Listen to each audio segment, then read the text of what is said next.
한글은 일본의 적입니다. 즉각 금지 조치를 시행하십시오. 2024년 일본 우익 학자 37명이 문부과학성에 제출한 긴급 탄원서입니다. 히라가나 46자, 가타카나 46자, 상용 한자 2136자. 일본 학생들을 10년 내내 이 한자 지옥에서 보냅니다. 그런데 도쿄 최고 명문 사립 중학교에서 학생들이 몰래 쓰던 노트가 압수됐습니다. 자음 14개, 모음 10개, 고작 24개의 조각으로 2136자의 과목을 탈출한 암호 바로 한글이었습니다. 만년 꼴찌 반의 평균 성적이 3개월 만에 21.4점 수직 상승. 일본 교육계 전체가 공포에 빠졌습니다. 도쿄대학이 긴급 연구팀을 꾸렸고 NHK가 카메라를 들이댔고 40년간 한글을 부정하던 보수학계의 최고 권위자가 전국 방송에서 고개를 숙였습니다. 그런데 진짜 충격은 따로 있었습니다. 이 사건 이후 일본 정부가 절대 공개하지 못한 내부 보고서 그 안에 적힌 한 줄의 문장이 일본 열도를 뒤흔들었습니다. 일본 아이들은 초등학교 6년 동안 2136자의 한자를 외워야 합니다. 같은 글자가 앞뒤, 단어에 따라 읽는 법이 수십 가지로 변합니다. 일본어 교사인 저조차 가끔 숨이 막힙니다. 그런데 도쿄 명문 중학교 만년 꼴찌가 이 지옥을 깨부쉈습니다. 고작 24개로. 그 사실을 처음 알게 된 날을 저는 절대 잊지 못합니다. 오전 8시 30분. 짙은 회색 정장을 빈틈없이 차려입은 타카하시 교감. 선생님이 핏기가 싹 가신 굳은 얼굴로 제 자리로 걸어왔습니다. 그의 손에는 거표지가 닳고 다른 얇은 스프링 노트 한 권이 들려 있었죠. 교감 선생님은 아무 말 없이 그 노트를 제 책상 위에 신경질적으로 던졌습니다. 툭 하는 둔탁한 소리가 아침 교무실의 고요한 정적을 무참히 깼습니다. 하세가와 선생, 당장 이 아이 불러오세요. 목소리는 낮게 떨리고 있었지만 그 안에는 억누를 수 없는 분노와 당혹감이 끈적하게 뒤섞여 있었습니다. 저는 일본 최고의 수재들만 모인다는 도쿄 미나토구의 사립중학교에서 15년째 국어를 가르치고 있었습니다. 수많은 우수한 학생들을 거쳤고 때로는 통제하기 힘든 말썽도 겪어봤다고 자부했죠. 웬만한 일에는 눈썹 하나 까딱하지 않을 자신이 있었습니다. 하지만 제 책상에 던져진 그 노트를 무심코 펼친 순간 제 심장은 발밑으로 쿵 하고 떨어지는 것 같았습니다. 순간적으로 숨이 턱 막혔습니다. 15년간 제가 강단에서 쌓아온 교사로서의 자부심, 아니 일본어라는 거대한 언어 체계 자체가 송두리째 부정당하는 듯한 기묘하고 섬뜩한 감각이 전신을 휩쓸고 지나갔습니다. 노트의 주인을 확인한 저는 더욱 깊은 혼란의 늪에 빠지고 말았습니다. 카이토, 저희 반에서 항상 성적표의 가장 아래쪽을 든든하게 지켜주던 조용하고 왜소한 남학생이었습니다. 카이토는 결코 불량하거나 반항적인 학생이 아니었습니다. 오히려 누구보다 맑은 눈으로 수업을 듣고 칠판에 글씨를 하나도 빠짐없이 성실하게 적어 내려가던 착한 아이였죠. 하지만 카이토에게는 치명적인 약점이 하나 있었습니다. 바로 한자 암기력이었습니다. 일본에서 태어나 일본어를 배우는 학생들에게 한자는 거대한 통곡의 벽과 같습니다. 초등학교 6년 동안 1000자가 넘는 상용 한자를 무조건 외워야 하고 중학교에 올라오면 그 숫자는 폭발적으로 늘어납니다. 게다가 히라가나 46자, 가타카나 46자를 함께 섞어 써야 하죠. 가장 끔찍한 것은 같은 한자라도 앞뒤, 문맥에 따라 읽는 방법이 수십 가지로 변신한다는 사실입니다. 살다라는 뜻의 날생자 하나만 보더라도 학생, 선생, 일생, 생맥주 등 어떤 단어와 결합하느냐에 따라 발음이 완전히 달라집니다. 어떤 날은 세이라고 읽고 어떤 날은 쇼라고 읽고 또 어떤 날은 나마라고 외워야 합니다. 일본어 교사인 저조차도 가끔 숨이 막히는 이 불합리하고 가혹한 암기의 늪에서 카이토는 매일 밤홀로 허우적거리고 있었습니다. 방과 후 상담 시간마다 카이토는 푹 숙인 고개를 좀처럼 들지 못했습니다. 선생님, 저는 머리가 너무 나쁜가 봐요. 어제 밤새워 외운 글자가 오늘 아침이면 백지처럼 하얗게 지워져요. 아이의 공책은 늘 지우개 가루로 얼룩져 있었고 까만 연필 자국 위에는 좌절감이라는 이름의 짙은 그림자가 배어있는 듯했습니다. 저는 그저 교과서적인 영혼 없는 위로밖에 건넬 수 없었습니다. 조금만 더 반복해서 써보자. 남들보다 2배로 노력하면 반드시 결과가 나올 거라는 말뿐이었죠. 그것은 교사로서의 뼈아픈 직무유기이자 일본 교육 시스템이 가진 폭력성을 아이의 개인적인 무능함으로 덮어버리는 비겁한 변명이었습니다. 그런 카이토가 어제 발표된 중간고사 국어 시험에서 무려 38점이나 성적을 수직으로 끌어올린 것입니다. 객관식은 물론이고 평소라면 손도 대지 못했을 가장 난이도가 높은 한자 주관식 발음, 표기 문제까지 완벽하게 정답을 적어냈습니다. 채점을 하던 제 붉은 색연필이 동그라미를 그리다 못해 허공에서 멈칫거릴 정도였으니까요. 기적이 일어났다고 생각했습니다. 아니, 솔직히 고백하자면 저 역시 마음속 가장 깊은 곳에서는 교감, 선생님처럼 어떤 부정한 방법이 개입된 것은 아닐까 의심하고 있었습니다. 그 정도로 카이토의 성적 향상은 비현실적이고 극적이었습니다. 하지만 제 눈앞에 놓인 이 낡은 노트는 단순한 커닝 페이퍼가 아니었습니다. 부정행위를 위해 몰래 교실에 숨겨 들어온 쪽지라고 하기에는 너무나 방대하고 체계적인 피땀, 어린 학습의 흔적이 고스란히 담겨 있었기 때문입니다. 노트의 왼쪽 페이지에는 중간고사 출제 범위에 해당하는 수백 개의 한자가 아주 가지런히 적혀 있었습니다. 그리고 그 옆 오른쪽 페이지에는 교무실을 발칵 뒤집어 놓은 문제의 그 낯선 암호들이 빼곡하게 자리 잡고 있었죠. 영어 알파벳도 아니었고 그렇다고 아랍어 같은 꼬부랑 글씨도 아니었습니다. 반듯한 직선과 동그라미, 그리고 날카로운 꺾인 표들이 마치 정교하게 설계된 미래 건축물의 도면처럼 규칙적으로 아름답게 배열되어 있었습니다. 기역, 니은, 디귿, 아, 야, 여. 그것은 세상에서 가장 가깝고도 먼 나라, 대한민국이 자랑하는 위대한 문자 한글이었습니다. 점심시간이 지나고 빈 교무실로 불려온 카이토는 잔뜩 겁먹은 표정이었습니다. 좁은 어깨를 잔뜩 움츠린 채 제 책상 모서리만 뚫어져라 쳐다보고 있었죠. 저는 애써 당황한 기색을 숨기고 목소리를 최대한 부드럽게 가다듬어 물었습니다. 카이토, 이 노트 너 것 맞니? 아이가 짐짓 놀란 표정으로 조심스럽게 고개를 끄덕였습니다. 여기 적힌 이 글자들. 한국의 한글 맞지? 이걸로 도대체 뭘 한 건지 선생님한테 숨기지 말고 솔직하게 말해줄 수 있겠니? 타카하시 교감 선생님은 네가 부정한 방법을 썼다고 깊이 의심하고 계셔. 네가 스스로 이 상황을 납득시키지 못하면 아주 큰 징계를 받을 수도 있어. 부정행위라는 단어가 나오자 카이토의 동그란 눈이 찢어질 듯 커졌습니다. 아이는 지독한 억울함에 목소리를 파르르 떨며 다급하게 입을 열었습니다. 아니에요, 선생님. 저 절대 커닝 같은 거 안 했어요. 맹세할 수 있어요. 이건 그냥 저 혼자 보기 위해 만든 제 발음 기호장이에요. 발음 기호장이라고? 네. 한자는 뜻도 어렵지만 읽는 법이 너무 많고 복잡하잖아요. 히라가나로 그 길고 복잡한 발음들을 다 적으려면 노트 공간도 부족하고 나중에 시험 직전에 다시 훑어볼 때 눈에 띄지도 않아요. 그런데 한글은 완전히 달라요. 카이토는 굳은 표정을 풀고 조심스럽게 노트를 펼치더니 가장 첫 페이지에 적힌 한글 글자를 잡고 마른 손가락으로 가리켰습니다. 2달 전쯤에 우연히 인터넷 동영상에서 한국 아이돌 가수의 케이팝 노래 영상을 보게 됐어요. 그런데 영상 아래에 달린 가사 발음이 영어 알파벳이 아니라 어떤 신기한 기호들로 적혀 있었어요. 호기심에 인터넷으로 한글 읽는 법을 딱 30분 정도 찾아봤는데 정말 너무 충격적이었어요. 우리 일본어처럼 46개의 모양을 아무 규칙 없이 무식하게 다 외울 필요가 전혀 없더라고요. 아이의 목소리에 점차 강한 확신과 힘이 실리기 시작했습니다. 기본 자음 14개랑 모음 10개. 그것만 머릿속에 넣으면 마치 레고 블록을 요리조리 조립하듯이 세상에 존재하는 어떤 소리든 다 만들어낼 수 있었어요. 예를 들어 저희가 한자 발음에서 제일 헷갈려하는 콧소리나 끊어지는 타금 같은 것들도 한글은 글자 밑에 받침이라는 거 하나만 쓱 끼워 넣으면 그 복잡한 소리가 단 한 글자로 완벽하게 표현이 돼요. 히라가나 3글자나 4글자로 길고 지저분하게 풀었어야 하는 발음이 한글로는 아주 깔끔하게 단 한 글자면 끝나는 거예요.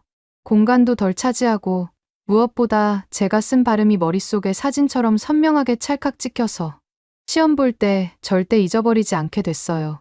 저는 마치 누군가에게 거대한 망치로 뒤통수를 세게 얻어맞은 듯한 먹먹한 충격에 휩싸였습니다.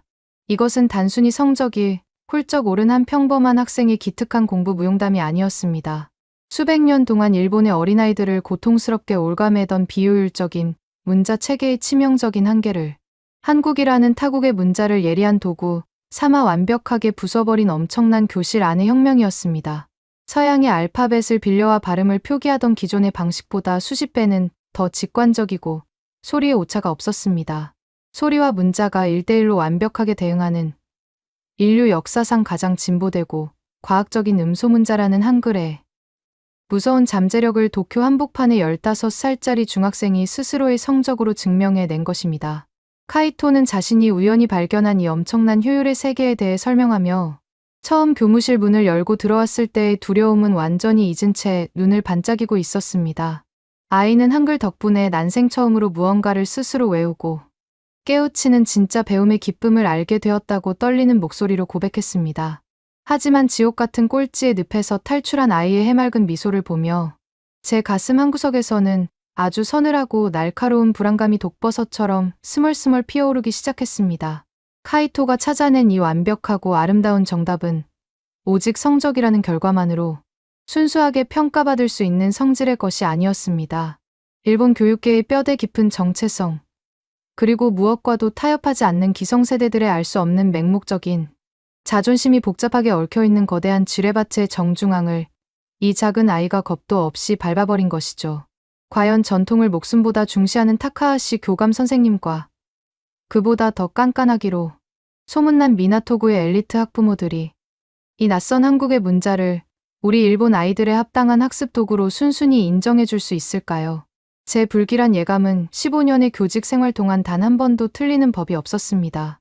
카이토의 낡은 노트 한 권으로 시작된 이 작은 교실 안의 파문은 며칠 뒤 학교 담장을 넘어 거대한 폭풍이 되어 맹렬하게 제 목을 조여오기 시작했습니다. 카이토가 자신의 낡은 노트를 가슴에 품고 교무실을 조심스럽게 빠져나간 후 저는 한동안 텅 빈 출입문만 멍하니 바라보며 자리에 앉아 있었습니다. 머릿속이 하얗게 비어버린 듯한 묘한 감각이 저를 감쌌습니다. 15년간 교단에 서면서 저는 아이들에게 일본어의 고귀한 전통과 복잡하지만 아름다운 한자의 세계를 가르쳐왔다고 굳게 믿었습니다. 하지만 카이토의 그 반짝이던 눈빛과 확신에 찬 목소리는 제 믿음의 밑동을 무참히 도끼로 찍어내렸습니다. 소리와 문자가 1대1로 완벽하게 호응하는, 그래서 어떤 복잡한 발음도 단 한 글자의 블록으로 깔끔하게 조립해 낼 수 있는 한국의 한글.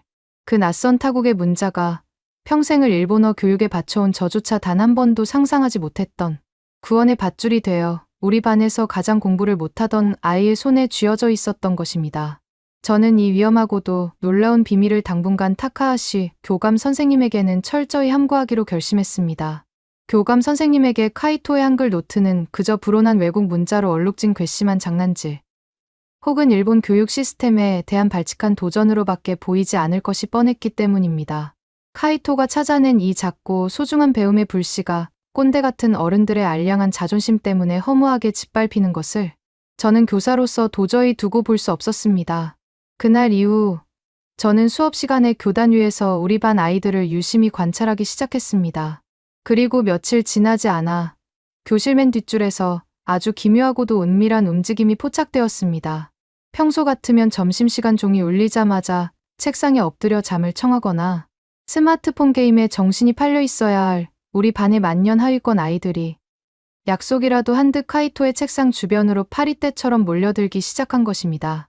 그 중심에는 언제나 반항기 가득한 표정으로 삐딱하게 앉아있던 리쿠, 그리고 한자 쓰기 시험만 보면 너무 긴장한 나머지 손바닥에 땀이 차서 연필조차 제대로 쥐지 못하던 소심한 유이가 있었습니다. 저는 교실 뒷문 틈새로 그들의 대화를 숨죽여 엿들었습니다. 야 카이토, 너 요새 국어 시간에 졸지도 않고 필기 엄청 열심히 하더라. 어제 타카하시 교감한테 불려갔다며? 대체 그 노트에 적힌 이상한 암호들은 다 뭐야? 너 혼자 무슨 컨닝 비법이라도 개발한 거냐? 리쿠가 특유의 툭툭 내뱉는 말투로 카이토의 노트를 빼앗아 들며 물었습니다. 유이 역시 호기심 가득한 눈으로 카이토의 입술만 쳐다보고 있었죠. 카이토는 잠시 머뭇거리더니 이내 결심한 듯 리쿠의 손에서 노트를 받아 펼쳤습니다. 컨닝 같은 거 아니야. 이건 한국의 문자, 한글이라는 거야. 너희들 칠판에 적힌 저 끔찍한 한자들 보이지? 저걸 히라가나로 다 풀어서 외우려면 머리가 터지잖아. 발음 하나에 히라가나 3글자, 내 글자가 주렁주렁 달리니까. 나중에는 글자가 벌레처럼 기어 다니는 것 같아서 도무지 외워지지가 않지. 그런데 한글은 완전히 달라. 카이토는 샤프 펜슬을 꺼내 빈 종이 위에 선을 긋기 시작했습니다. 한글은 기역, 이응 같은 자음 14개랑 야 같은 모음 10개만 외우면 끝이야. 이 24개의 조각들을 레고 블록처럼 위아래로 조립하기만 하면 이 세상에 존재하는 어떤 복잡한 소리라도 딱 한 글자로 압축해서 적을 수 있어. 예를 들어볼게. 우리 저번 시간에 배운 도서관이라는 단어 기억나? 일본어 발음으로는 토쇼칸이잖아. 이걸 히라가나로 쓰면 토, 쇼, 우, 카, 응. 무려 5글자나 길게 늘어뜨려야 해. 글씨 쓰다가 지치지. 그런데 한글로 적으면 어떻게 되는지 알아? 카이토의 손놀림이 빨라졌습니다. 빈종이 위에는 단 3글자의 한글이 마법처럼 새겨졌습니다. 토, 쇼, 칸. 봐봐. 5글자가 3글자로 줄었어. 게다가 맨 마지막에 칸이라는 발음은 글자 아래에 니은이라는 받침, 블록 하나만 쓱 끼워 넣으면 콧소리까지 완벽하게 한 글자 안에서 표현이 돼. 글자 모양 자체가 발음의 구조를 사진처럼 딱 보여주니까 노트에 이렇게 정리해두면 시험 직전에 눈으로 훑기만 해도 머릿속에 찰칵하고 각인이 돼버려. 절대 까먹을 수가 없다고. 리쿠와 유이의 눈이 동시에 호수처럼 커졌습니다. 외국 문자를 왜 굳이 배우냐며 코웃음을 치던 리쿠의 입에서는 짧은 탄성이 터져 나왔습니다. 야, 이거 완전 사기 아이템 아니냐? 히라가나 46개도 겨우 외웠는데 고작 24개만 알면 저 복잡한 한자 발음을 다 적을 수 있다고? 나도 당장 알려줘. 그 자음인가 뭔가 하는 거부터. 유이 역시 떨리는 목소리로 거들었습니다. 카이토, 나도 가르쳐 줄 수 있어? 나 진짜 이번 한자 시험에서도 낙제하면 엄마한테 쫓겨날지도 몰라. 그날부터 교실 뒷자리는 그들만의 치열한 언어 해방구로 변모했습니다.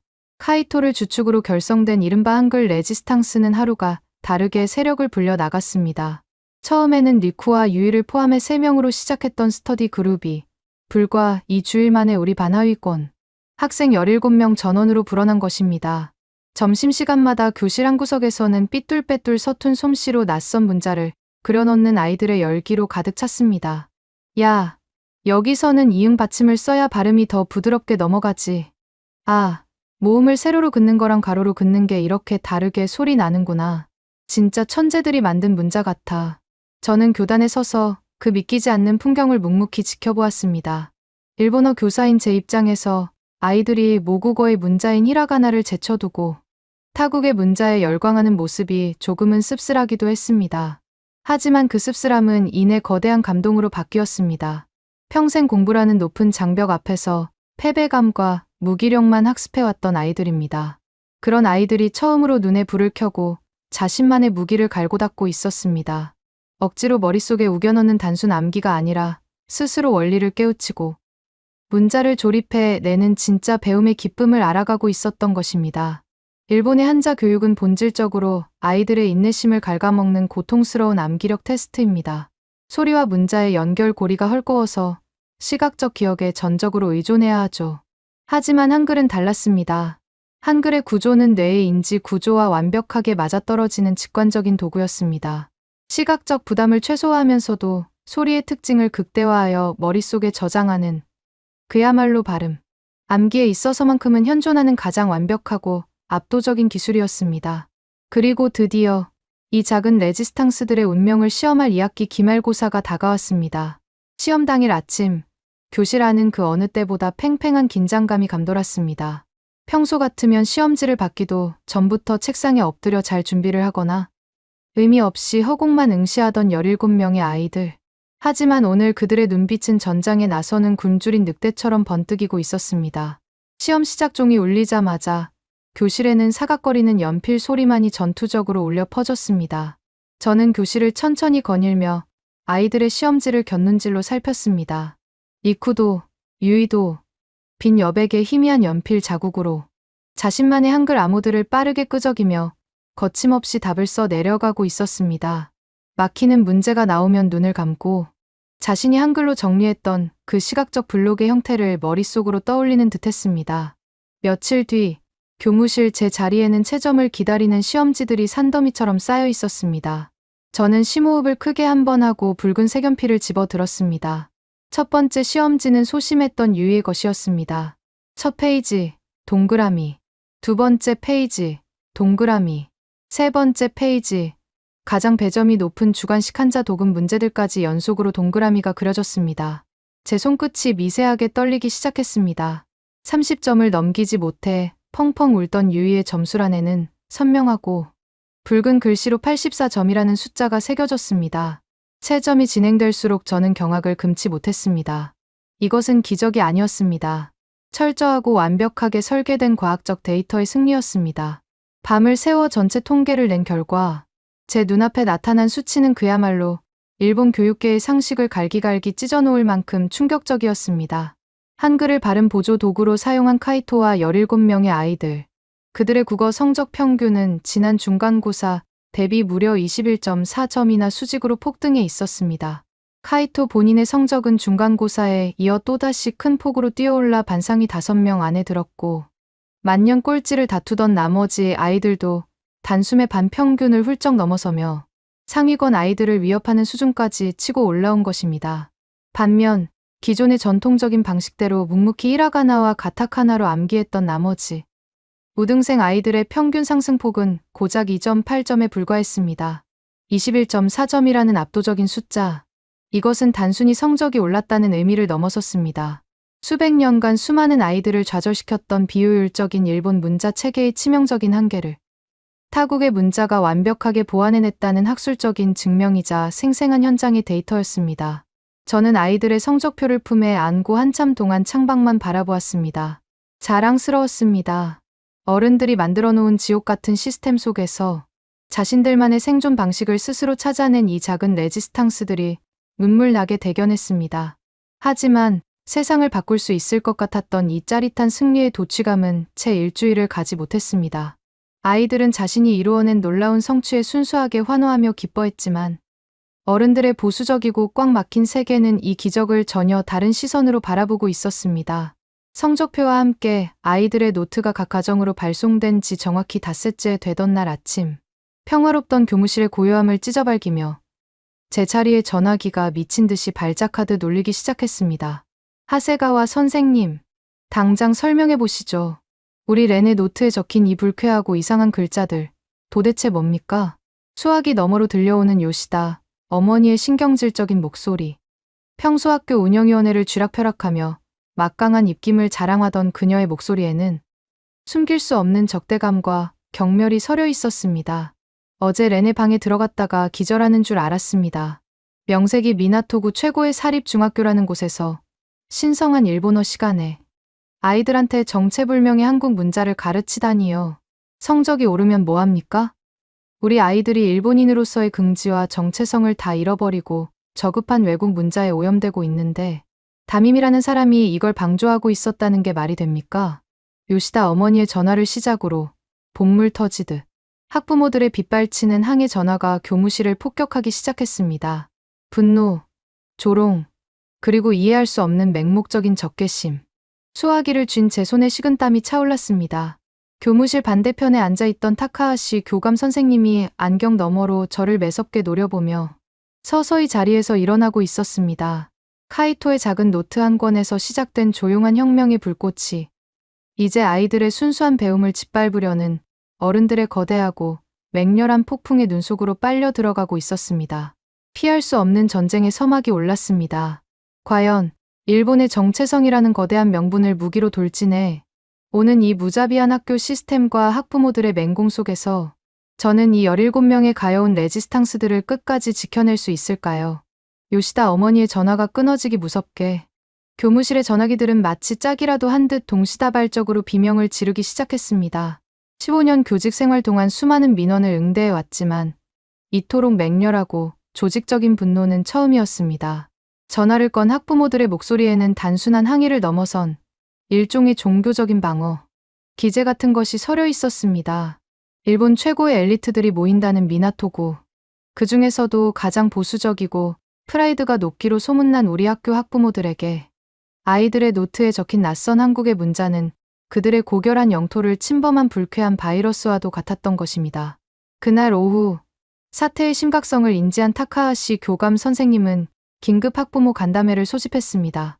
학교 대회의실에는 좋기 50명이 넘는 학부모들이 굳은 표정으로 자리를 채우고 있었습니다. 회의실의 공기는 숨을 들이마시기 힘들 정도로 무겁고 차가웠습니다. 단상의 선제 등줄기를 타고 차가운 식은땀이 속옷을 적시며 흘러내렸습니다. 맨 앞자리에 팔짱을 끼고 앉은 요시다 어머니가 매서운 눈빛으로 저를 쏘아보며 먼저 포문을 열었습니다. 하세가와 선생님, 저희는 변명을 들으러 온 것이 아닙니다. 도대체 언제부터 이 훌륭한 일본의 교실이 외국 문자의 실험실로 전락한 겁니까? 그것도 하필이면 한국의 문자라니요. 우리 아이들이 배워야 할 것은 아름답고 깊이 있는 일본어의 정수입니다. 발음 몇 개 쉽게 외우겠다고 그 천박한, 아니 정체불명의 기호들을 맹목적으로 추종하게 내버려 두다니. 교사로서 부끄럽지도 않습니까? 요시다 어머니의 말이 끝나기가 무섭게 곳곳에서 동조하는 수군거림과 날선 비난들이 화살처럼 날아들었습니다. 어떤 아버지는 책상을 주먹으로 내리치며 당장 해당 학생들을 징계하고 학부모들에게 공식 사과문을 발송하라고 소리쳤습니다. 저는 마른 침을 꿀꺽 삼키며 준비해온 자료 화면을 띄웠습니다. 그것은 제가 며칠 밤을 새워가며 분석한 17명 아이들의 성적 데이터표였습니다. 학부모님들, 심려를 끼쳐드린 점은 교사로서 깊이 사과드립니다. 하지만 부디 이 수치를, 이 객관적인 데이터를 한 번만 편견 없이 봐주시길 간곡히 부탁드립니다. 저는 떨리는 목소리를 애써 진정시키며 스크린을 가리켰습니다. 여기 붉은색 막대 그래프를 보십시오. 한글을 발음 보조 도구로 활용한 우리 반하위권 학생 17명의 기말고사 국어 평균 점수입니다. 지난 시험 대비 무려 21.4점이 상승했습니다. 반면 기존의 히라가나, 암기 방식을 고수한 학생들의 상승폭은 2.8점에 불과했습니다. 이것은 단순한 우연이나 꼼수가 아닙니다. 일본어의 복잡한 한자 발음을 시각적으로 완벽하게 분절하고 압축해내는 한글의 과학적 효율성이 만들어낸 명백한 결과입니다. 평생 꼴찌를 맴돌며 공부를 포기했던 아이들이 난생 처음으로 배움의 즐거움을 느끼고 스스로 책상에 앉고 있습니다. 교육의 본질이 아이들의 성장이라면 우리는 이 놀라운 효율성을 무조건 배척할 것이 아니라 하나의 훌륭한 학습 도구로 안아주어야 하지 않을까요? 제 말이 끝나자 회의실에는 아주 짧은 정막이 흘렀습니다. 화면에 띄워진 압도적인 숫자의 격차는 그 누구도 부정할 수 없는 팩트였으니까요. 하지만 그 정막을 깨고 나온 것은 이해와 수용이 아닌 더 거대하고 비합리적인 전통의 폭력이었습니다. 요시다 어머니가 자리에서 벌떡 일어나며 날카롭게 소리쳤습니다. 숫자가 무슨 소용입니까? 성적만 오르면 내 나라의 정체성을 팔아넘겨도 좋다는 뜻인가요? 언어는 그 나라의 혼입니다. 우리 아이들이 한자의 획을 하나하나 그려가며 인내심을 배우고 일본인의 정신을 수양하는 과정을 고작 성적 몇 점 올리겠다고 저런 얄팍한 외국 기호의 편리함과 맞바꾸자는 말씀이십니까? 선생님은 지금 아이들에게 편법과 요령만을 가르치고 있는 겁니다. 맞습니다. 당장 내일부터 그 이상한 노트들을 전부 압수하십시오. 만약 학교가 이 사태를 방관한다면 저희 학부모회는 교육청에 정식으로 이 학교를 고발할 것입니다. 다른 학부모들도 핏대를 세우며 동참했습니다. 그들의 눈에 띄어진 성적 향상 데이터는 보이지 않았습니다. 그들에게 중요한 것은 아이들의 배움과 성장이 아니라 자신들이 굳게 믿어온 일본의 전통과 우월성이 아시아의 작은 이웃, 나라가 만든 문자 시스템에 의해 효율성 측면에서 완벽하게 제압당했다는 그 뼈아픈 현실을 부정하는 것뿐이었습니다. 팩트와 데이터라는 날카로운 창은 감정과 편견으로 뭉친 맹목적인 전통이라는 거대한 방패 앞에서 허무하게 튕겨나가고 말았습니다. 간담회가 엉망진창으로 끝난 직후 저는 타카하시 교감 선생님의 호출을 받고 좁고 숨막히는 교감실로 불려갔습니다. 교감 선생님은 창밖을 향해 서서 한참 동안 넥타이를 만지작거리더니 얼음장같이 차가운 목소리로 최후 통첩을 날렸습니다. 하세가와 선생은 지금 자신이 무슨 짓을 저질렀는지 전혀 파악하지 못하고 있군요. 우리 미나토구 사립학교의 프라이드는 선생의 알량한 실험 정신으로 더럽혀질 만큼 가벼운 것이 아닙니다.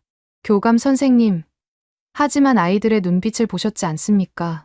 카이토와 그 친구들은 지금 태어나서 처음으로 스스로 공부를. 닥치세요. 타카하시 교감 선생님이 책상을 강하게 내리치며 뒤돌아섰습니다. 그의 얼굴은 분노로 붉게 달아올라 있었습니다. 데이터? 효율? 그딴 쓰레기 같은 변명은 집어치우십시오. 내일 아침 조회 시간 전까지 그 17명의 학생들을 전부 교무실로 불러서 한글로 적힌 노트를 단 한 권도 빠짐없이 압수해서 폐기하십시오. 그리고 아이들에게 자술서를 쓰게 하세요.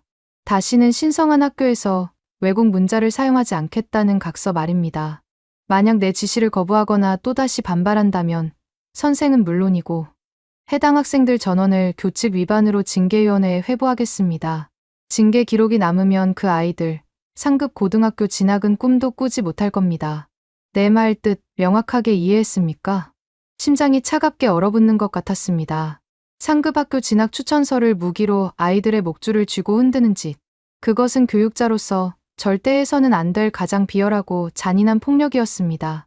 하지만 거대한 학교 시스템의 정점에 서 있는 교감, 선생님의 권력 앞에서 일개 평교사인 제가 할 수 있는 일은 아무것도 없었습니다. 저는 주먹을 꽉 쥐고 부들부들 떨리는 입술을 깨물며 교감실을 걸어 나왔습니다.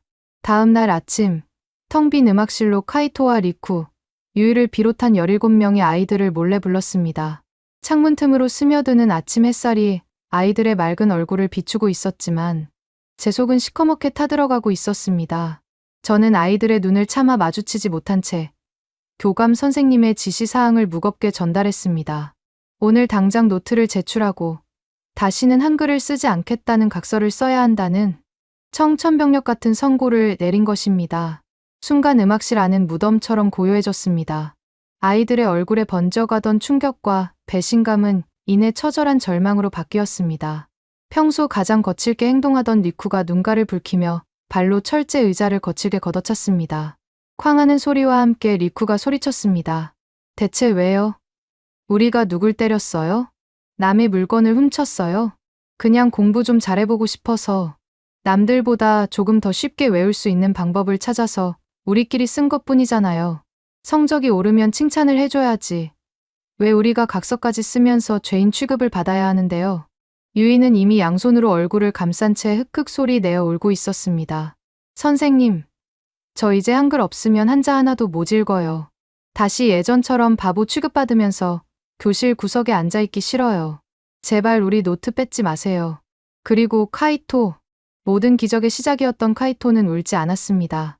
대신 텅 빈 허무한 눈동자로 저를 가만히 올려다보며 아주 낮고 떨리는 목소리로 물었습니다. 선생님, 어른들은 왜 항상 정답을 정해놓고 우리한테 강요만 하는 걸까요? 우리가 찾아낸 길이 더 빠르고 정확하다는 걸 눈으로 확인했으면서도 왜 그 길은 틀렸다고 원래 가던 가시밭길로만 걸어가라고 억지를 부리는 걸까요?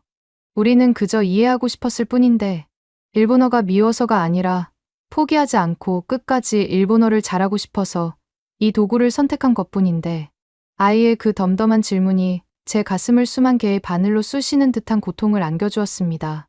저는 아이들 앞에서 무릎을 꿇고 싶었습니다. 미안하다. 이 비겁하고 낡은 어른들의 세상이 너희들의 순수한 배움의 열정을 지켜주지 못해서 정말 미안하다. 속으로 수천 번을 사과했지만 입 밖으로는 단 한마디도 뱉어낼 수 없었습니다. 그날 아이들은 자신의 보물과도 같았던 낡은 한글 노트들을 눈물과 함께 제 책상 위에 쌓아두고 하나둘 교실로 돌아갔습니다.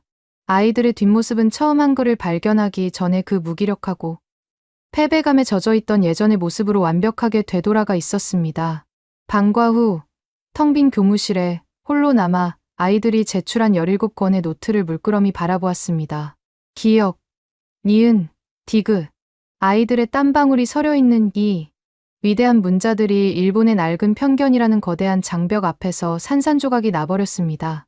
저는 더 이상 이 부조리한 시스템의 부속품으로 남고 싶지 않았습니다. 서랍을 열고 하얀 편지지를 꺼냈습니다. 사직서. 제 15년 교직 생활의 마지막을 이 아이들을 지키지 못한 비겁한 교사로 끝낼 수는 없었기에 교육청의 모든 진실을 고발하고 스스로 옷을 벗을 결심을 한 것입니다. 펜을 들어 사직서의 첫 줄을 힘겹게 써 내려가려던 바로 그 순간이었습니다. 교무실 전체를 찌를 듯이 날카로운 전화벨 소리가 정적을 깨고 울려 퍼졌습니다. 평소 같으면 받지 않았을 테지만 무언가에 홀린 듯 수화기를 집어들었습니다. 수화기 너머로는 아주 묵직하고 차분한 중년 남성의 목소리가 들려왔습니다. 늦은 시간에 실례합니다. 도쿄 미나토구 사립중학교의 하세가와 국어 선생님 맞으십니까? 네. 그렇습니다만. 실례지만 누구신가요? 잠시 침묵이 흐른 뒤 상대방이 뱉어낸 한마디는 제 사직서를 쥔 손을 멈추게 만들었고, 절망의 구렁텅이에 빠져있던 저와 17명의 아이들의 운명을 송두리째 뒤바꿔 놓을 거대한 폭풍의 시작을 알렸습니다. 저는 도쿄대학 언어학과 주임 교수 마츠모토라고 합니다. 학부모 간담회에서 선생님이 발표하셨다는 한글 학습법 데이터가 교육계 내부에 입소문이 퍼졌습니다. 선생님 반 아이들이 만들어냈다는 그 기적적인 성적 데이터. 제가 꼭 눈으로 확인해야겠습니다. 사직서를 쓰려던 제 손을 멈추게 한 수화기 너머의 목소리는 너무나 침착하고 단호했습니다. 도쿄대학 언어학과 주임 교수 마츠모토. 일본 언어학계에서 그의 이름 석 자가 가지는 무게감은 상상을 초월합니다. 정부의 국어 정책 자문위원장을 역임하며 일본어의 표준을 정립해온 그야말로 학계에 살아있는 전설이 일개 중학교 교사인 저에게 먼저 전화를 걸어온 것입니다.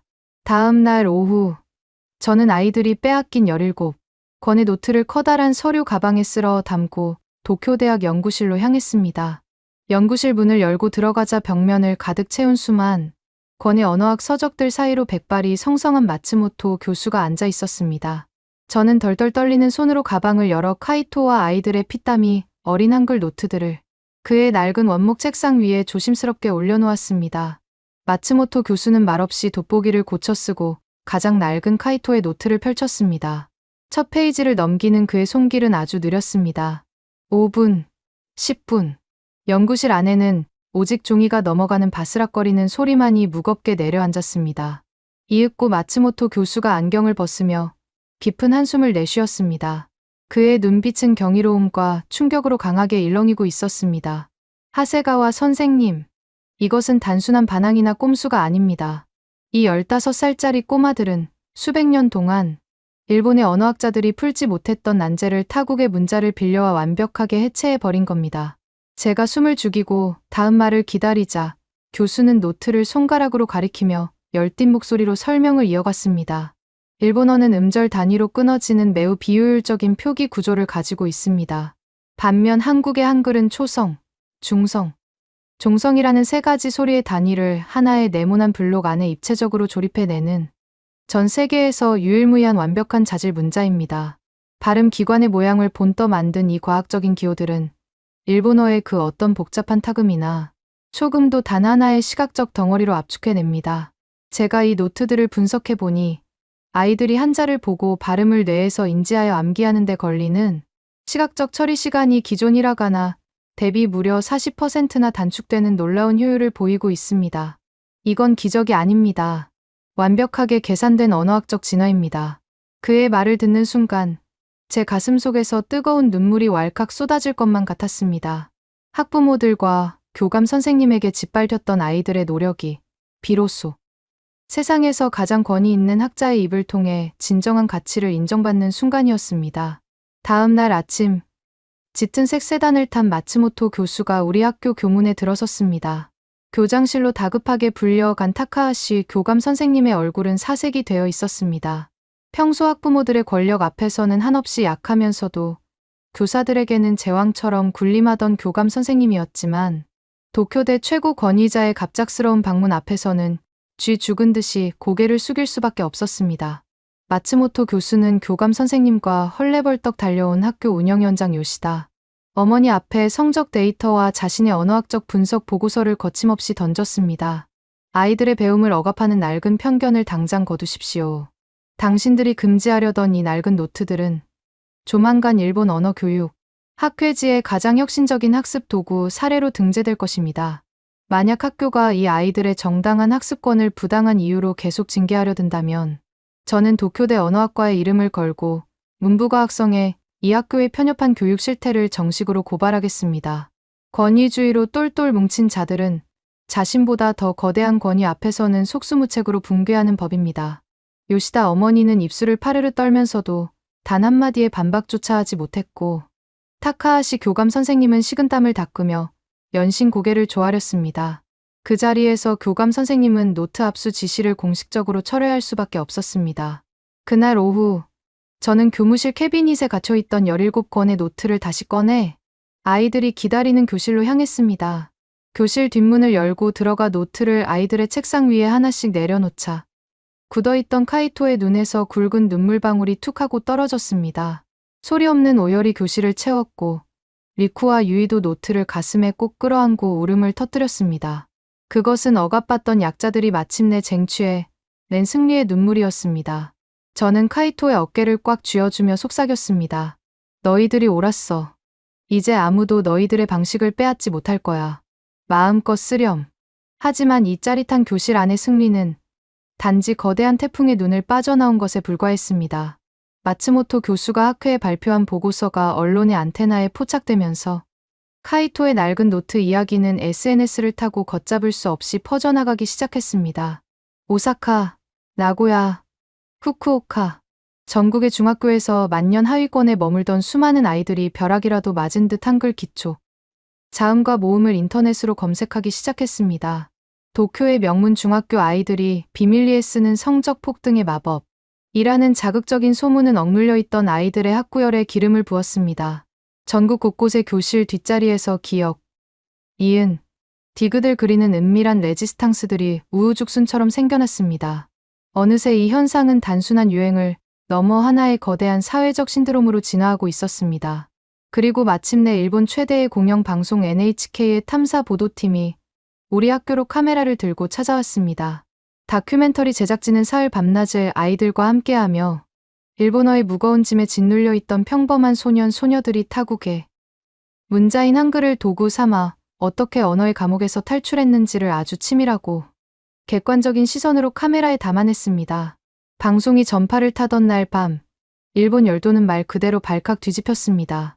NHK 프라임타임에 방영된 다큐멘터리 교실 안에 낯선 암호들 편은 시청률 2자릿수를 가볍게 돌파하며 엄청난 파장을 불러일으켰습니다. 화면 속에서 해맑게 웃으며 한글로 어려운 한자 발음을 척척 적어내는 카이토와 리쿠의 모습 뒤로 한글의 과학적 우수성을 극찬하는 마츠모토 교수의 인터뷰가 이어졌습니다.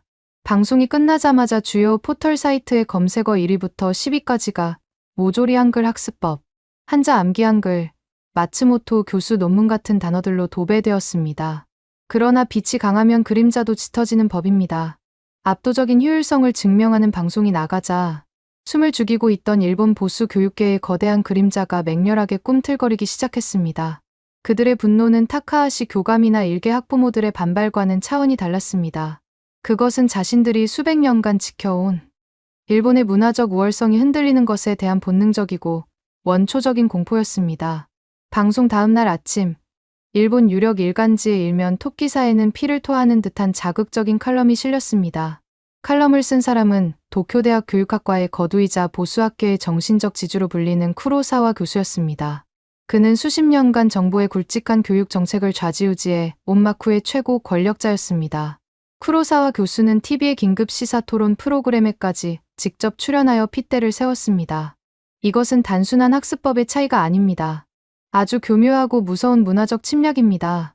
신성한 일본어의 발음을 하필이면 한국의 문자로 표기하다니요. 성적이라는 달콤한 독사과로 우리 아이들의 민족적 긍지와 정체성을 뿌리째 갉아먹는 이 끔찍한 바이러스를 국가가 나서서 당장 척결해야 합니다. 효율을 앞세워 전통을 무너뜨리는 짓은 매국 행위나 다름없습니다. 그의 호통 한마디에 침묵하던 보수 우익 단체들이 일제히 들고 일어났습니다. 우리 학교 앞에는 매일같이 확성기를 든 시위대가 몰려와 한글 사용, 전면 금지와 재파면을 촉구하는 섬뜩한 구호를 외쳐댔습니다. 사태가 국가적인 이념 갈등으로 번질 조짐을 보이자 관망하던 문부과학성 장관마저 긴급 브리핑을 열고 외국 문자 보조 활용에 대한 전면적인 실태 조사에 착수하겠다고 발표했습니다. 학교는 다시 짙은 어둠 속으로 가라앉았습니다. 아이들은 창밖에서 들려오는 확성기 소리에 공포에 질려 귀를 막았고 저는 교무실 구석에서 쏟아지는 비난의 화살을 맨몸으로 받아내야 했습니다. 마츠모토 교수가 학술적인 방패를 세워주었지만 정치와 이념으로 무장한 쿠로사와 교수라는 거대한 산을 넘기에는 역부족이었습니다. 가장 절망적인 순간, 시사 프로그램에서 저와 학교를 향해 맹비난을 퍼붓던 쿠로사와 교수가 카메라를 정면으로 응시하며 묵직한 선전포고를 날렸습니다. 데이터 뒤에 숨어서 아이들의 정신을 오염시키고 있는 그 미나토구의 국어 교사에게 똑똑히 전하십시오. 다음 주 내가 직접 그 불순한 교실로 쳐들어가서 그 얄팍한 거짓말의 실체를 낱낱이 파헤쳐 주겠노라고. 일본 교육계 최고의 권력자가 일개 중학교 교실을 처벌하기 위해 직접 행차하겠다는 잔혹한 예고장. 카이토와 17명의 아이들. 그리고 제가 쌓아 올린 이 작고 위대한 문자 혁명의 불꽃은 다가오는 거대한 폭풍 앞에서 위태롭게 흔들리고 있었습니다. 피할 곳은 없었습니다. 이제 남은 것은 그 무시무시한 편견의 눈동자를 정면으로 마주하는 것뿐이었습니다. 일본 교육계의 살아있는 권력, 도쿄대학 교육학과 쿠로사와 교수의 방문 예고가 텔레비전 전파를 탄 직후 우리 미나토구 사립중학교는 거대한 장례식장처럼 무겁고 차가운 정적 속으로 가라앉았습니다. 학교 밖 정문 앞에는 여전히 한글 사용을 반대하는 우익 단체들의 확성기 소리가 귀를 찢을 듯 울려 퍼졌고 교내에는 숨막히는 긴장감이 짙은 안개처럼 깔려 있었습니다. 타카하시 교감 선생님은 아침마다 신경안정제를 삼켰고 다른 교사들은 저와 눈을 마주치는 것조차 두려워하며 슬금슬금 피하기 바빴습니다. 저는 폭풍의 한가운데 덩그러니 남겨진 돛담배처럼 철저하게 고립되어 있었습니다. 하지만 제 뒤에는 저만 바라보고 있는 카이토와 17명의 어린 레지스탕스들이 있었습니다. 여기서 무너지면 이 아이들의 빛나는 성취는 영원히 불순한 반역으로 낙인 찍히고 말것이라는 절박함이 덜덜 떨리는 제 두 다리를 간신히 버티게 해주었습니다. 약속된 방문일 아침. 칠흑같이 검은 최고급 대형 세단 3대가 학교 정문을 미끄러지듯 통과해 운동장 한가운데 멈춰섰습니다. 차문이 열리고 은빛 지팡이를 짚은 노신사가 매서운 눈빛을 번뜩이며 내렸습니다. 쿠로사와 교수였습니다. 그의 뒤로는 날카로운 인상의 조교들과 교육청 관계자들이 호위 무사처럼 도열해 있었습니다. 교장 선생님과 타카하시 교감 선생님은 허리를 90도로 굽힌 채 땀을 뻘뻘 흘리며 그를 맞이했습니다. 쿠로사와 교수는 그들의 인사에 눈길조차 주지 않고 곧장 바닥을 쿵쿵 울리는 묵직한 지팡이 소리와 함께 제가 있는 2학년 4반 교실을 향해 거침없이 걸어왔습니다. 교실 뒷문이 신경질적으로 열리고 쿠로사와 교수가 팔짱을 낀 채 맨 뒷자리에 자리를 잡았습니다. 좁은 교실 안에 산소가 일순간 전부 증발해 버린 것 같았습니다. 평소 장난기 많던 리쿠조차 숨소리를 죽였고 유이는 너무 긴장한 나머지 연필을 쥔 손끝이 하얗게 질려 있었습니다. 저는 터질 것 같은 심장을 부여잡고 애써 태연한 척 교단에 서서 분필을 집어들었습니다. 자, 오늘 배울 부분은 교과서 75페이지입니다. 칠판에 적힌 이 복잡한 한자들의 도금을 각자의 방식대로 노트에 정리해 봅시다. 제가 칠판에 적어 내려간 단어는 주저라는 뜻의 한자였습니다. 획수가 무려 20개가 넘어가는 복잡한 글자체에 발음마저 추우초라는 매우 까다로운 타금과 장음이 섞여 있는 단어였죠. 기존 방식대로라면 아이들은 이 발음을 외우기 위해 치유 라는 5개의 히라가나를 길게 늘어뜨려 적은 뒤 그 복잡한 굴곡을 눈으로 억지로 사진 찍듯 머릿속에 구겨 넣어야 했습니다. 교실에는 사각거리는 연필 소리만 차갑게 울려 퍼졌습니다. 쿠로사와 교수는 매처럼 날카로운 눈으로 아이들의 뒷모습을 쏘아보며 천천히 책상 사이를 걷기 시작했습니다. 그의 발걸음이 카이토의 책상 옆에서 멈춰섰습니다. 카이토의 책상 위에는 그 문제의 낡은 노트가 펼쳐져 있었고 방금 제가 칠판에 적은 복잡한 한자 옆에는 치읓과 유 그리고 치읓과 요가 결합된 단 2글자의 깔끔한 한글 블록이 선명하게 적혀 있었습니다. 이복의 학생. 쿠로사와 교수의 낮고 위압적인 목소리가 카이토의 정수리로 꽂혔습니다. 카이토의 작은 어깨가 파르르 떨렸습니다. 네. 지금 자네가 적은 이 기호들 말이야. 이게 그 논란의 한국 문자, 한글인가? 그렇습니다.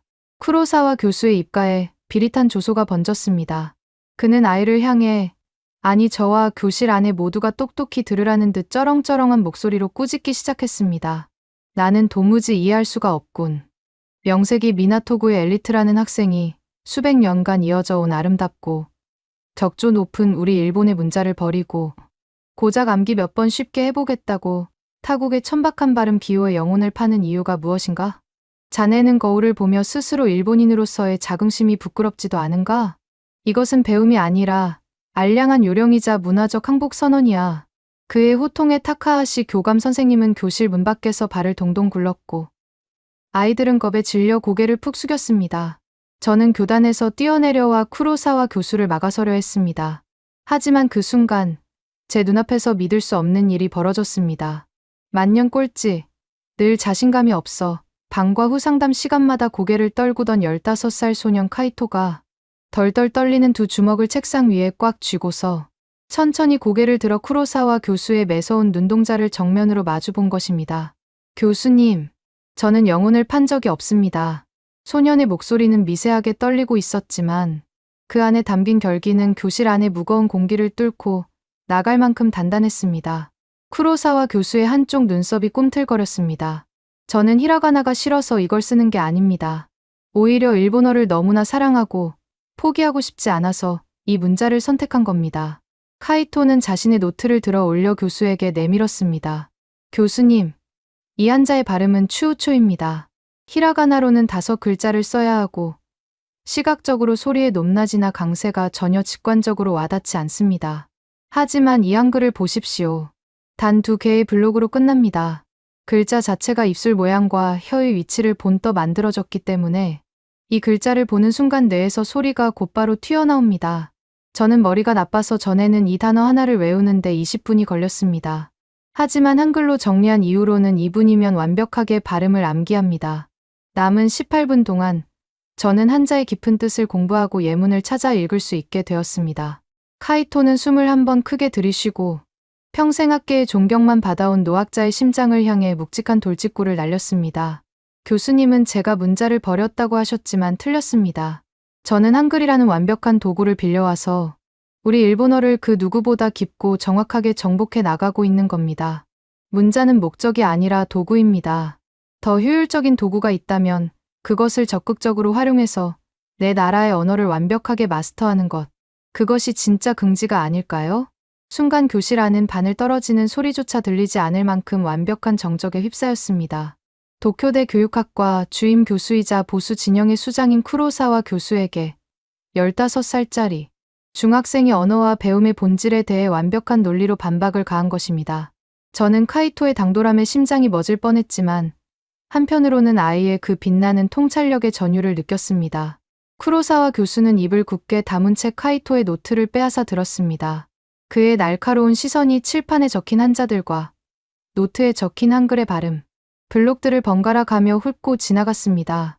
1시간 같았던 1분이 흘렀습니다. 굳게 닫혀있던 쿠로사와 교수의 입술이 미세하게 달싹였습니다. 그는 카이토에게서 빼앗은 노트를 돌려주고는 아무런 표정, 변화 없이 지팡이를 짚고 교실 뒷문으로 빠져나갔습니다. 그날부터 사흘 동안 쿠로사와 교수는 말없이 우리 반의 모든 수업을 참관했습니다. 첫날의 호통은 사라졌습니다. 그는 팔짱을 낀 채 리쿠가 콧소리를 한글의 이응 받침 하나로 깔끔하게 정리해내는 모습, 유이가 한글의 이중모음을 이용해 까다로운 일본어 장음을 한 번에 표기하는 모습을 숨죽여 지켜보았습니다. 쉬는 시간마다 조교들을 시켜 아이들의 지난 1년치 성적표와 학습 진도율 데이터를 샅샅이 복사해 갔습니다. 나흘째 되던 날 아침, 학교 대강당에는 전국에서 몰려든 수백 명의 취재진과 카메라로 발 디딜 틈이 없었습니다. 쿠로사와 교수가 이번 한글 학습법 논란에 대한 최종 입장을 발표하는 긴급 기자회견이 열린 것입니다. 강당 맨 뒷자리에 선 타카하시 교감 선생님은 모든 것이 끝났다는 듯 눈을 질끈 감고 있었고, 밖에서는 여전히 우익 단체들의 시위 소리가 들려오고 있었습니다. 모두가 쿠로사와 교수의 입에서 카이토와 저, 그리고 학교를 향한 무자비한 파문 선고가 내려질 것이라 확신하고 있었습니다. 마침내 단상에 오른 쿠로사와 교수가 마이크를 잡았습니다. 수백 개의 카메라 플래시가 일제히 터졌습니다. 그는 준비해온 원고를 주머니에 집어넣고 강당을 메운 수많은 사람들과 카메라 렌즈를 향해 천천히 입을 열었습니다. 저는 지난 사흘간 미나토구의 한 중학교 교실에서 불순한 문자의 침략을 목격하고 그것을 처단하기 위해 현장에 머물렀습니다. 그의 첫 마디에 강당 안이 술렁였습니다. 기자들의 타이핑 소리가 폭우처럼 쏟아졌습니다. 그러나 저는 오늘 이 자리에서 평생을 일본 교육에 바쳐온 제학자적 양심과 자존심을 모두 내려놓고 아주 참담하고도 충격적인 진실을 고백하고자 합니다. 장내가 순식간에 조용해졌습니다. 쿠로사와 교수의 목소리는 떨리고 있었지만 역설적이게도 그 어느 때보다 강인하고 맑았습니다. 저는 그 교실에서 침략자를 보지 못했습니다. 대신 지독하게 비효율적인 일본어 발음 표기 시스템의 맹점을, 인류 역사상 가장 과학적으로 설계된 표음, 문자인 한글을 도구로 삼아 완벽하게 극복해 내고 있는 어린 천재들을 보았습니다. 플래시 세례가 잠시 멈췄습니다. 누구도 예상치 못한 폭탄 선언이었습니다. 우리 기성세대는 알량한 민족주의와 전통이라는 이름 아래 정작 아이들이 일본어를 포기하지 않고 더 쉽고 정확하게 배울 수 있는 완벽한 길을 억지로 틀어막고 있었습니다. 15세 소년 카이토 군은 저에게 이렇게 말했습니다. 한글은 일본어를 버리는 것이 아니라 일본어를 완벽하게 지켜내기 위한 가장 날카로운 무기라고 말입니다. 제가 틀렸습니다. 아니, 우리 일본 교육계 전체가 완전히 틀렸습니다. 쿠로사와 교수는 마이크를 두 손으로 부여잡으며 목소리를 높였습니다. 한글은 특정 국가의 전유물을 넘어 인간의 발음 구조를 시각화한 궁극의 언어적 시스템입니다. 이것을 발음 기호로 차용하는 것은 문화적 패배가 아니라 우리 아이들에게 가장 훌륭한 학습 도구를 쥐어주는 진정한 교육적 결단입니다. 따라서 저는 오늘부로 한글 학습법에 대한 모든 비난과 반대를 철회하며 오히려 이 위대한 문자를 일본어 교육의 공식적인 보조 도구로 채택할 것을 문부과 학성에 강력히 촉구하는 바입니다. 순간 강당 전체가 폭발할 듯한 엄청난 충격과 정적의 교차 속에 빠져들었습니다. 카메라 기자들은 당황한 채 셔터를 눌러댔고 학교 측 인사들은 너무 놀라 입을 다물지 못했습니다. 도쿄대 마츠모토 교수의 과학적 데이터에 이어 보수 교육계의 거대한 태산이었던 쿠로사와 교수마저 카이토의 노트 한 권이 가진 압도적인 진실 앞에 백기를 들고 철저하게 굴복한 것입니다. 편견의 철옹성이 우르르 무너져 내리는 웅장한 굉음이 제 귓가를 강하게 때렸습니다. 저는 왈칵 쏟아지는 눈물을 참으며 교실 창밖을 내다보았습니다. 아이들은 강당에서 무슨 일이 벌어지고 있는지 모른 채 쉬는 시간을 맞아 서로 웃으며 낡은 공책 위에 기억, 이은을 적어 내려가고 있었습니다. 카이토가 찾아낸 그 작고 위대한 문자혁명의 불씨가 마침내 수백 년의 묵은 편견을 태워버리고 짙은 어둠을 걷어낸 것입니다. 일본 열도를 반으로 갈라놓았던 이 거대한 논쟁은 쿠로사와 교수의 극적인 입장, 선해라는 전대미문의 핵폭탄을 맞고 새로운 국면에 접어들었습니다. 이제 공은 모든 권한을 쥐고 있는 국가기관, 일본 문부과학성의 손으로 넘어갔습니다. 과연 그들은 이 거스를 수 없는 효율성의 진실 앞에서 어떤 최종 결단을 내리게 될까요? 학생들의 눈물과 학계 거장들의 굴복이 만들어낸 이 숨막히는 서사의 끝은 저희가 상상했던 것보다 훨씬 더 기적적이고 벅찬 풍경으로 일본 교실의 내일을 완전히 뒤바꿔 놓기 시작했습니다. 쿠로사와 교수의 그 폭탄 같은 기자회견이 끝난 직후 일본 열도를 거세게 달구던 찬반 논쟁은 거짓말처럼 고요해졌습니다. 매일같이 학교 정문 앞에서 확성기를 틀어대며 저와 학생들을 향해 맹독을 뿜어내던 우익 단체들은 썰물 빠지듯 자취를 감추었습니다. 보수 교육계의 절대적인 정신적 지주가 카메라 플래시 세례 속에서 백기를 들고 한글의 과학적 완벽함을 인정해버렸으니 그들이 내세우던 얄팍한 민족주의와 전통이라는 명분은 모래성처럼 허무하게 무너져 내린 것입니다. 타카하시 교감 선생님은 그날 이후 저를 볼 때마다 어색한 헛기침을 하며 시선을 피했고 학부모들의 항해 전화로 불이 나던 교무실의 전화기는 마침내 깊은 평화를 되찾았습니다.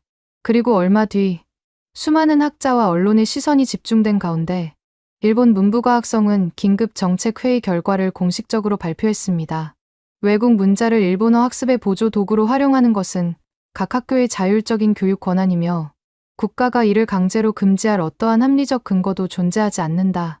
오히려 학업 성취도 향상에 기여하는 바가 크다면 이를 교육 현장의 긍정적인 혁신 사례로 존중한다.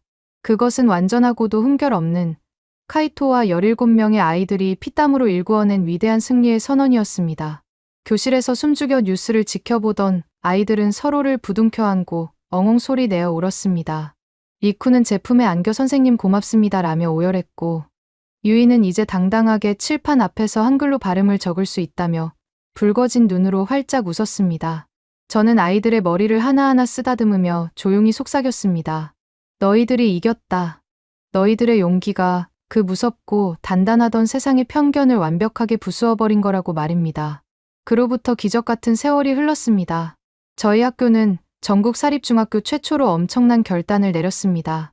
바로 신입생 전원을 대상으로 한 한글, 기초교육을 정규, 교육 과정의 일부로 공식 도입한 것입니다.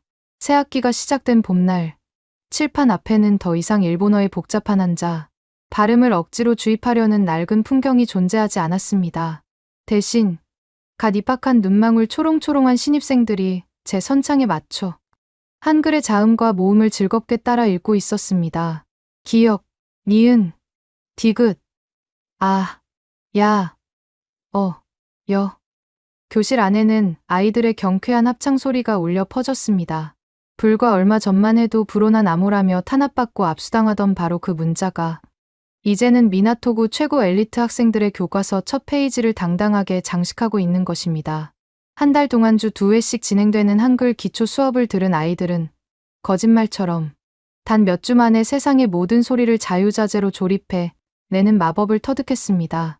아이들은 각자의 노트에 일본어 장음과 초금을 깔끔한 한글 블록 하나로 압축해 적어 넣으며 그 압도적인 효율성에 환호했습니다. 학부모들도 더 이상 항의하지 않았습니다. 오히려 앞다투어 시내 대형 서점으로 달려가 중학생을 위한 한글 발음 기호 교재를 싹쓸이하기 시작했죠. 이 놀라운 문자 혁명의 불꽃은 비단 우리 학교에만 머물지 않았습니다. 최근 문부과학성 통계 기준으로 도쿄와 오사카, 나고야를 비롯한 전국 100여 개가 넘는 중학교에서 수만 명이 넘는 일본 학생들이 자발적으로 한글을 학습 보조 도구로 채택하여 공부하고 있습니다. 억지로 시킨 것이 아닙니다. 아이들 스스로가 그 어떤 문자 체계보다 한글이 과학적이고 우수하다는 것을 체감하고 쟁취해 낸 눈부신 결과입니다.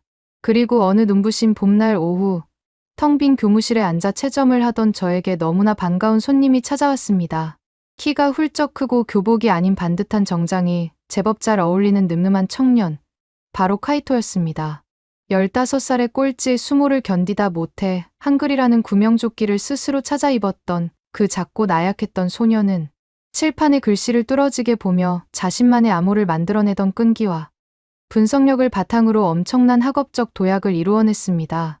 고등학교에 진학한 이후에도 한글 발음 노트를 무기 삼아 전 과목에서 상위권을 놓치지 않았고 마침내 도쿄대학 교육학과에 당당히 합격하여 입학을 앞두고 있었습니다. 카이토는 제 책상 앞에 서서 두 손으로 정중하게 하얀 서류 봉투 하나를 내밀었습니다. 선생님, 저 합격했습니다. 봉투 안에서 꺼낸 종이에는 도쿄대학 교육학과 최종 합격이라는 믿을 수 없는 문장이 선명하게 찍혀 있었습니다. 만년 하위권을 맴돌던 소년이 자신을 그토록 멸시하고 억압했던 일본 최고 권위의 학부, 정중앙으로 당당하게 걸어 들어갈 자격을 얻어낸 것입니다. 저는 너무 놀라 입을 다물지 못한 채 카이토의 두 손을 꽉 맞잡았습니다. 대단하다 카이토. 정말 대단해. 대학에 가서 무엇을 하고 싶니? 카이토는 특유의 그 맑고 단단한 눈빛으로 저를 마주 보며 대답했습니다. 선생님처럼, 그리고 마츠모토 교수님처럼 낡은 편견에 맞서 진짜 배움을 지켜주는 교육자가 되고 싶습니다. 어른들이 만들어 놓은 고집스러운 정답만 강요하는 게 아니라 아이들이 가장 빠르고 정확하게 성장할 수 있도록 세상에서 제일 훌륭한 도구를 편견 없이 쥐어주는 그런 선생님이요. 그리고 제 첫 수업 시간에는 반드시 칠판에 기역 니은 디귿을 먼저 적을 겁니다. 제가 그 글자들 덕분에 이 자리까지 올 수 있었으니까요. 카이토의 뒷모습이 교무실 밖으로 멀어지는 것을 바라보며 저는 조용히 눈을 감았습니다. 한국의 위대한 언어학자이자 군주였던 세종대왕이 500여 년 전 백성들을 위해 만들었다는 그 경이로운 문자는 오늘날 현대를 살아가는 일본의 어린 학생들에게 고스란히 그 따뜻한 애민, 정신과 압도적인 과학의 힘을 증명해 보였습니다. 한글은 우리 일본을 침략하거나 정복한 것이 아닙니다. 그저 스스로 품고 있는 눈부신 효율성과 완벽함으로 수백 년, 묵은 굳은 살 같은 우리의 오만한 편견을 소리 없이 녹여내렸을 뿐입니다. 이것이 바로 낡은 노트 한 권으로 시작되어 일본 열도를 완전히 뒤바꿔 놓은 그 위대하고도 조용한 문자 혁명의 모든 기록입니다. 여러분, 일본 교실의 문자 혁명 어떠셨습니까? 100여 개가 넘는 학교, 수만 명의 학생, 학습 시간 40% 단축. 이 숫자는 퇴학 위협에도 펜을 놓지 않은 소년들의 피눈물입니다. 결국 일본 보수 교육계의 거두마저 고개를 숙였습니다. 기성세대의 알량한 자존심이 막고 있던 완벽한 길입니다. 이제 이 위대한 문자를 인정해야 합니다.